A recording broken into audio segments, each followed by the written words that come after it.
Six ચેપ્ટરમાં ઋતુ વિશે કીધું છે. તેમાં એક ગ્રીષ્મ ઋતુ સમર. તો કે the essence of the word is excessively evaporate by heat of sunrays. આમાં સનરેઝ વધારે હશે, જેની હીટ વધારે લાગશે, એના લીધે આપણું જે સ્ટ્રેન્થ હશે એ ઓછી હશે.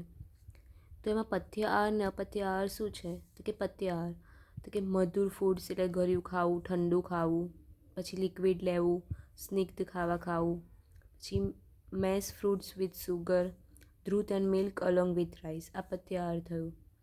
પહેલાં સ્ટાર્ટિંગમાં ગ્રીષ્મ ઋતુ એકલી 5 માર્ક્સમાં પૂછાય તો સ્ટાર્ટિંગમાં એવું લખી શકાય કે આ જે કાલમાં આવી છે આદાન કે વિસર્ગ જેમાં આવે એ લખવાનું. પછી એનું થોડું ડિસ્ક્રિપ્શન લખવાનું કે આ આદાન કાલની છે.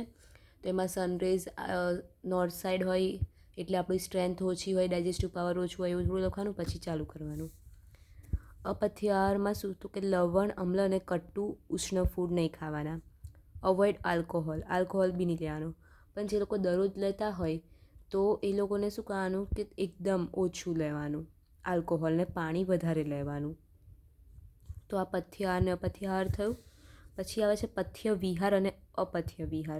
તો પથ્ય વિહારમાં શું? દીવા સ્વપ્ન, દિવસે સૂઈ જવું, નાઇટ સ્લીપ, પછી smearing body with sandalwood paste, one should sleep in open airy room. એટલે કે સેન્ડલવુડ પેસ્ટ બોડી પર લગાવીને ઓપન એરી રૂફવાળી જગ્યાએ ધાબા પર સૂઈ જવું, જ્યાં મૂનના રેસથી એ જગ્યા ઠંડી થયેલી હોય. પછી વિયર પિયર્સ, પછી જે માળા કે નંગ એવું હોય છે એ પહેરવું. પછી ગાર્ડનમાં બેસવું, ત્યાં એન્જોય કરવું ઠંડા પાણીને ફ્લાવર્સની આજુબાજુ. અને અપથ્ય શું છે? તો કે વ્યાયામ ના કરવું જોઈએ અને મૈથુન ના કરવું જોઈએ. તો આ થઈ ગ્રીષ્મ ઋતુ. હવે આવે છે વર્ષા ઋતુ, તો રેની સિઝન. તો એમાં શું કીધું કે ભૂબાષ્પના લીધે શું થશે? ત્રિદોષ પ્રકોપ થઈ શકશે. મેઘ નિસ્યંદન એટલે કે રેનફોલથી શું થશે? વાત અને કફ વધશે. અમ્લપાક ઓફ જલ, જલના અમ્લપાકના લીધે પિત્ત અને શ્લેષ્મ વધી જશે. હેન્સ સાધારણ વિધિ ઇઝ પ્રિસ્ક્રાઇબ એટલે કે મોડરેટ ડાયટ લેવું અને મોડરેટ બધું કામ કરવું જોઈએ. હવે એમાં પથ્ય આહાર ને પથ્ય શું છે? વર્ષાનું બી એવું કે લખવાનું કે આદાનકાળમાં આવે કે વિસર્ગકાળમાં આવે. પછી એનું થોડું પહેલાં સ્ટાર્ટિંગમાં ડિસ્ક્રિપ્શન. હવે એનું પથ્ય આહાર શું છે? કે યુઝ હની ડાયટ્સમાં લેવું.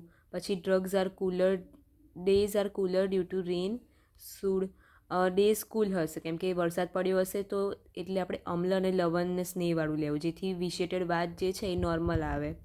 પછી નોર્મલ ડાયજેશન માટે કેવું લેવું? તો કે જૂના યવ, ગોધુમ, ઘઉં, ચોખા લેવા. જાંગલ માંસ લેવાય. આલ્કોહોલિક પ્રિપેરેશન હની અને વોટર સાથે લેવાય. પછી આમાં અપથ્ય આહાર શું કીધો? કે અવોઇડ ઉદ્મંથ અને નદીનું પાણી એ અવોઇડ કરવું. પથ્ય આહારમાં એક આ 3 વસ્તુ આપ્યું છે. મહેન્દ્ર જલ, કૌપ જલ અને તપસિત જલ. મહેન્દ્ર એટલે પ્યોર રેન વોટર, કૌપ એટલે વોટર ફ્રોમ કૂવામાંથી લીધેલું, તપસિત એટલે ગરમ થયેલું અથવા ઠંડુ થયેલું. તો એને થોડા હની સાથે મિક્સ કરીને લેવું જોઈએ, એ પથ્ય છે.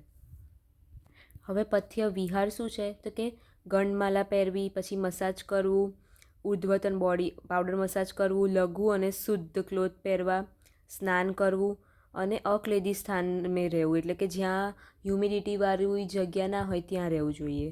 અને અપથ્ય વિહાર શું કીધું કે દિવસે ના સૂવું, વ્યાયામ ના કરવું જોઈએ. આતાપ એટલે સનલાઇટમાં બહુ ના આવું, એક્સપોઝર ટુ સનલાઇટ. પછી વ્યવહાર એટલે સેક્સ્યુઅલ ઇન્ટરકોર્સ ના કરવું જોઈએ. તો આ થયું વર્ષા ઋતુનું. કોઈ બી ઋતુમાં સ્ટાર્ટિંગમાં એ કયા કાલની છે, આદાન કે વિસર્ગકાળની, એની થોડી માહિતી આપવાની કે આદાનકાળની હોય તો એમાં શું થાય. પછી એનું જે છે એ લખવાનું ડિસ્ક્રિપ્શન. પછી પથ્ય આહાર, અપથ્ય આહાર, પથ્ય વિહાર અને અપથ્ય વિહાર.